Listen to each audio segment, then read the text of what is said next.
Have you ever felt like you're just trying to get by in a world without an instruction manual? Well, it turns out the basic operating system for our modern world, our ideas about nations, rights, progress, it was all written in one single chaotic century. Today, we're going to decode that user's manual, written in Europe somewhere between 1750 and 1850. All right, let's get into it. So this is really the big question we're tackling today. Because what happened during this time wasn't just some small update. It was a total, fundamental reboot of society. A brand new political software got installed. A seriously powerful new economic engine got switched on for the very first time. And honestly, the world has never been the same. Okay, so to get our bearings, let's just quickly look at this timeline. Our story really kicks off way back in 1648 with the Treaty of Westphalia. Now, this is what established the whole idea that countries have fixed borders and are in charge within them. That's the foundation of the world map we know today. Then, boom, 1769. James Watt comes along and perfects the steam engine, giving humanity power like it's never seen before. And this all builds to a climax in 1848, when pretty much the entire continent of Europe just erupts in revolution. These are the big signposts for our story. So first, let's talk about the spark. See, before you can build a new world, you have to be able to imagine it. All those physical revolutions, the factories, the barricades in the streets, they were all powered by an even bigger revolution, one that took place inside people's minds. Think of this as the before and after shot of a massive mental software update.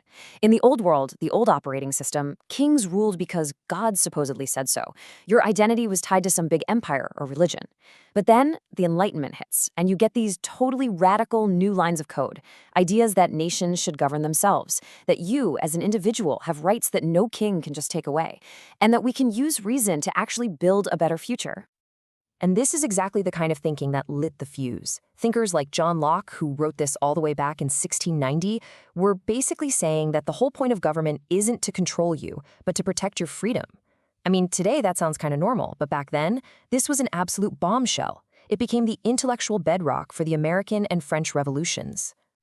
So, with this new mental software installed and running, the world was ready for some new hardware. And that brings us to the Industrial Revolution, the moment a great machine awakens and starts to physically reshape the entire planet. So you might be asking, why Britain? Why there? Well, the answer was literally right under their feet. Britain was sitting on these massive, easy-to-get-to piles of coal. It was the perfect fuel for a new industrial age. It was basically like winning a geological lottery, and that ticket was about to power everything that came next. But of course, fuel is pretty useless if you don't have an engine. And in 1769, James Watt's massively improved steam engine was that engine.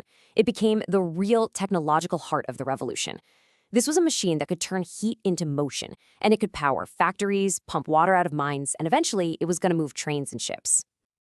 Right, so once you have power, you can start building a network. And the railways and telegraphs, they were basically the internet of the 19th century. They absolutely crushed distance. Suddenly, goods, information, and people could move at speeds that were just unimaginable before. The world started to feel a whole lot smaller, and the pace of life just sped up dramatically. And if you really want to feel the scale of this change, just look at this number. In a single century, British iron production went up by 1,700%. This wasn't just gradual change. This was an explosion. It forged a new world and created this immense new wealth and power, a power that was about to reshape the entire globe. But that explosion had fallout. All this incredible new power was completely unchecked, and it came at a staggering human and environmental cost. For millions and millions of people, this new world of progress, well, it wasn't a dream. It was an absolute nightmare. Get this. This quote isn't from some revolutionary pamphlet. It's from a government investigation into factory conditions in 1832, an official report. The testimony in it is just horrifying, and it rips the lid off the brutal reality of child labor, where kids were treated like disposable parts in a giant, relentless machine. And life outside the factory walls, it was just as grim. These new industrial cities just swelled up, cramming people into slums with no sanitation.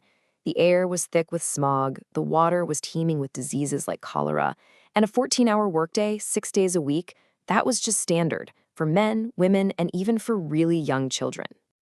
And all of this created a massive social divide. You had the new middle class, the bourgeoisie, and for them, this ideal of separate spheres emerged. The idea was the man went out into the public world of work and the woman stayed in the private world of the home. But for the working class, that was a complete fantasy. Everybody, men, women, children, had to work just to survive. And even then, women were paid just a fraction of what men earned for doing the same grueling jobs. A system this brutal, this unequal, you just know it couldn't last forever. People didn't just passively accept this fate. No way. They fought back. And this is the story of how ordinary people started to organize and demand a whole new set of rules for the industrial age. Now, the resistance didn't just happen all at once. It escalated in stages. At first, you had these direct, sometimes violent protests, like the Luddites, who went around smashing the factory looms they saw as destroying their way of life. Then came organization. Workers started forming the first trade unions, and movements like the Chartist in Britain began demanding political power, the right to vote. And finally, came open revolt. In 1848, the dam just broke. A wave of revolution known as the Springtime of Peoples erupted right across the continent. From Paris to Berlin to Vienna, people flooded the streets demanding national independence, liberal reforms, social justice. Now, a lot of these revolutions were eventually crushed, but they totally set the stage for the next 100 years of political struggle. The genie of popular power was out of the bottle, and there was no putting it back in. Now, it's really easy to frame all of this as just a European story. But that industrial engine, it was global.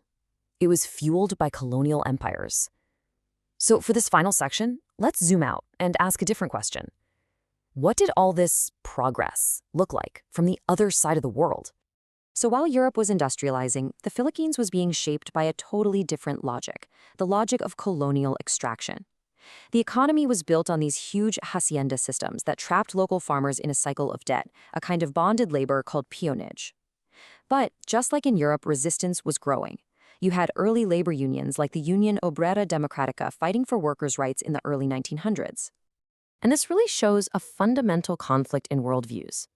On one side, you have the European industrial model, which was driven by profit and exploitation, and it viewed nature as just a resource to be used up. But on the other side, you have indigenous knowledge systems, like those of the Cordillera peoples. Their whole approach, with concepts like Bayanihan, which is about communal cooperation, and the Muyong, a family-managed forest that serves the whole community. It was built on sustainability and resilience, not on endless extraction.